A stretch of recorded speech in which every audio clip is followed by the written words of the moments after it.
Bonsoir à toutes et à tous. C'est toujours Sidibé Mohamed, votre conférencier. Certes, l'année 2024 a été une année qui nous a beaucoup plus appris. C'est une année qui nous a forcé à ouvrir les yeux. 2024 n'est qu'une année parmi tant d'autres, certes.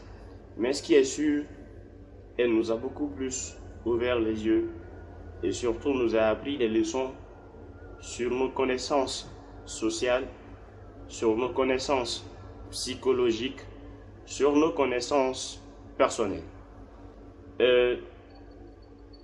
Comme prévu aujourd'hui, la vidéo du jour porte sur comment changer sa vie en 2025, de la stagnation au succès. Avant de rentrer dans le vif du sujet, je vous prie de vous abonner à ma page et surtout, n'oubliez pas de me laisser un pouce bleu afin de beaucoup plus m'encourager pour les prochaines vidéos.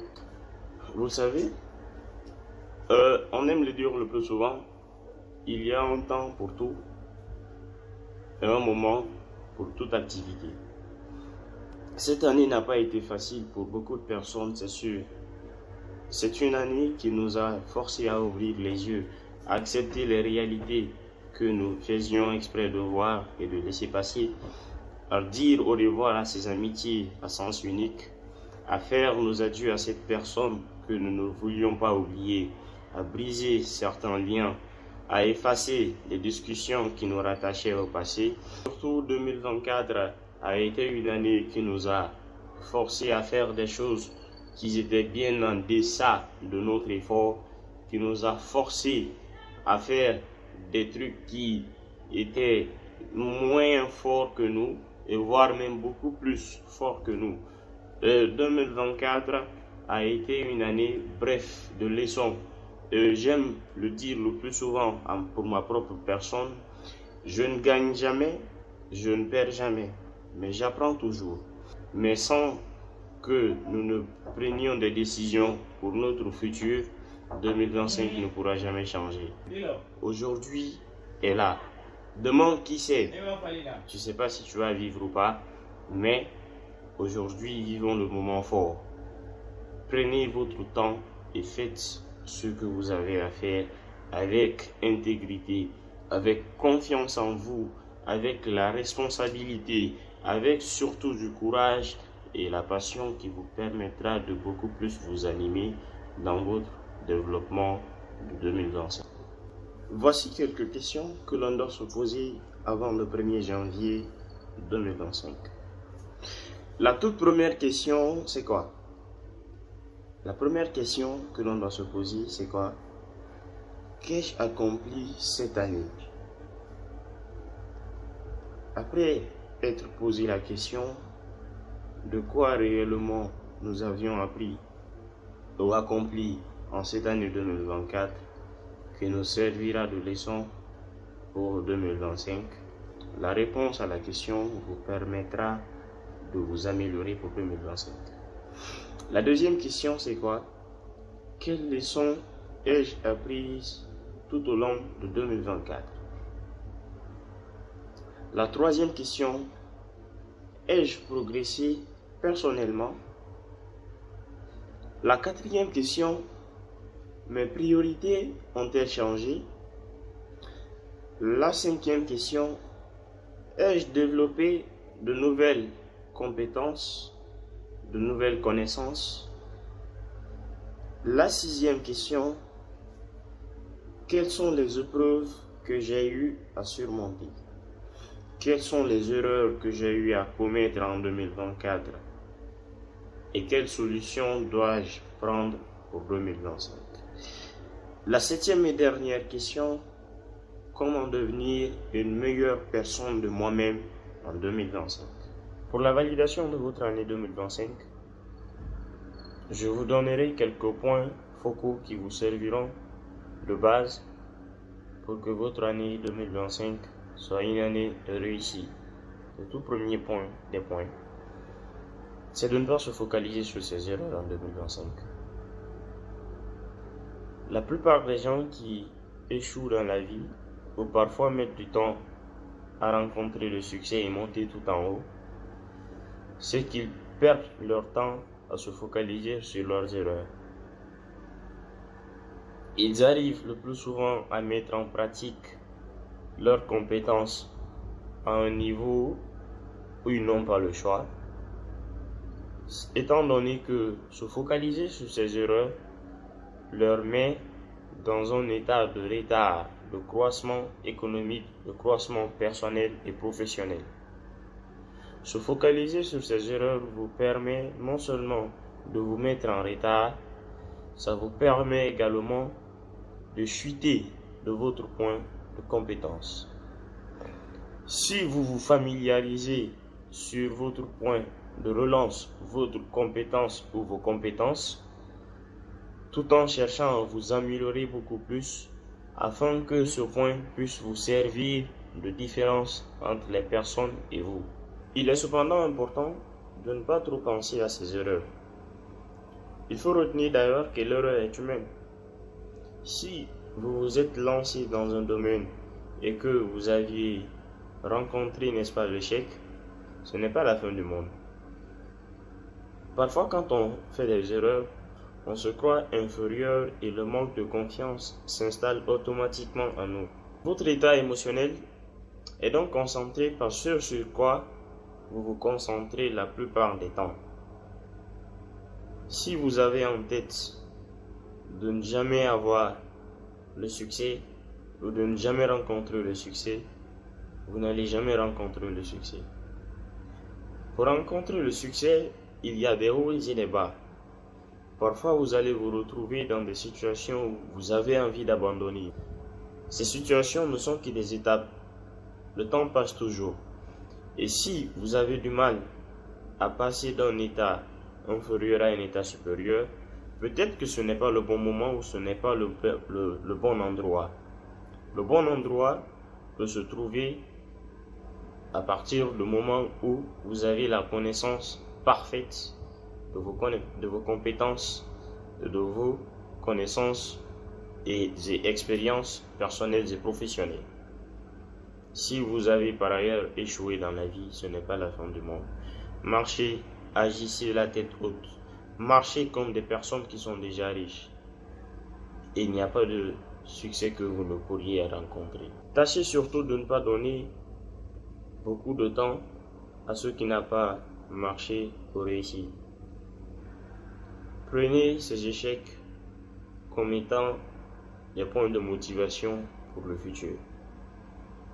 Et c'est pourquoi d'ailleurs j'aime une citation qui dit qu'un jour tu pourras dire ça n'a pas été facile, mais j'ai réussi.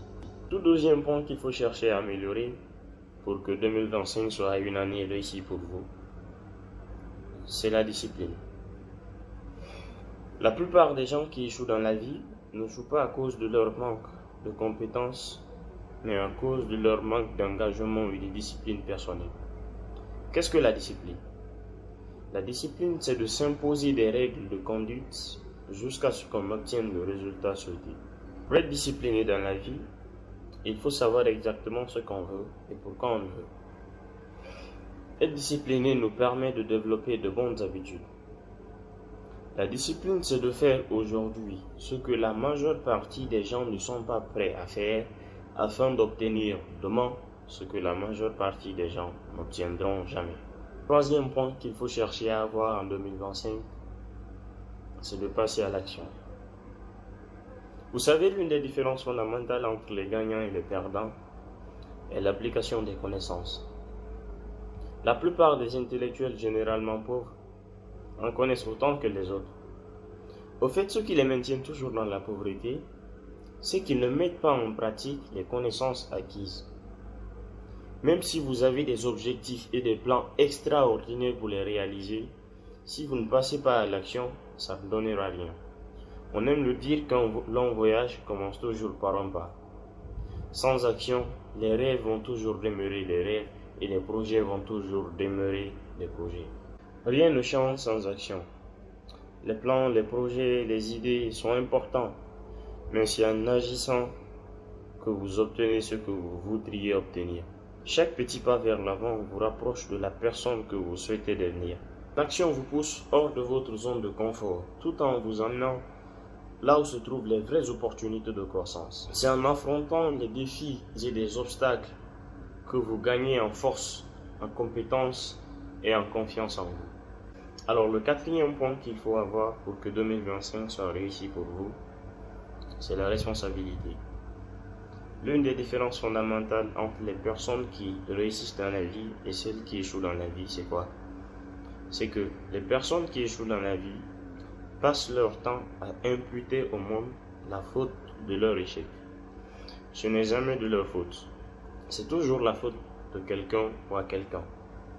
Ils se plaignent tout le temps d'avoir pourtant beaucoup travaillé et que cette personne-là est venue tout renverser dans leur vie et que s'ils ont échoué, c'est la faute à cette personne-là. Refuser de prendre ses responsabilités face aux choses qui nous arrivent dans la vie est l'une des principales raisons pour lesquelles le perdant ne va nulle part.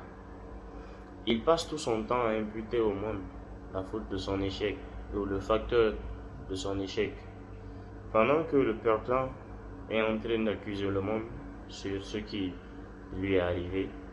Le gagnant sera en train de se demander qu'est-ce qui peut être fait ou qu'est-ce qui n'a pas marché qu'il doit recorriger afin que la prochaine fois où il essaiera de travailler, que cette chose qui n'a pas marché est en état émergent. Refuser de prendre ses responsabilités face à tout ce qui nous arrive dans la vie est l'un des points qui nous permet de ne jamais réussir dans la vie. Une personne qui n'est pas responsable, il va toujours baisser les bras et tourner le dos quand tout va commencer à se renverser. Alors le cinquième point qu'il faut chercher à avoir en 2025, c'est l'attitude positive.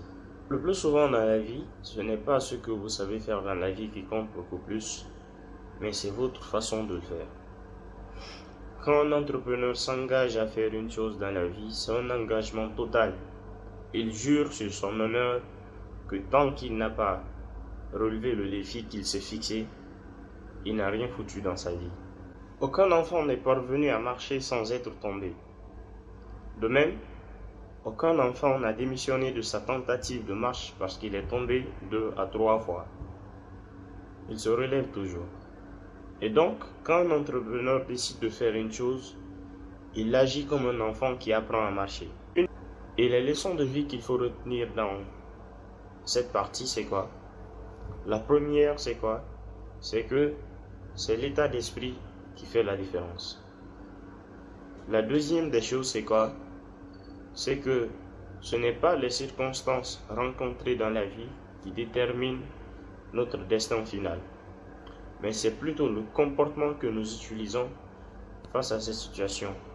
Le sixième et dernier point qu'il faut chercher à avoir en 2025, c'est la formation continue. Le plus souvent, on a tendance à compter sur les diplômes de l'école ou de l'université en se plaignant de la cherté des formations et oubliant que l'ignorance fait beaucoup plus mal. Les entreprises d'ailleurs cherchent les compétences, pas des diplômes. La formation continue vous permettra non seulement d'acquérir primo des connaissances et des compétences approfondies dans la spécialité choisie.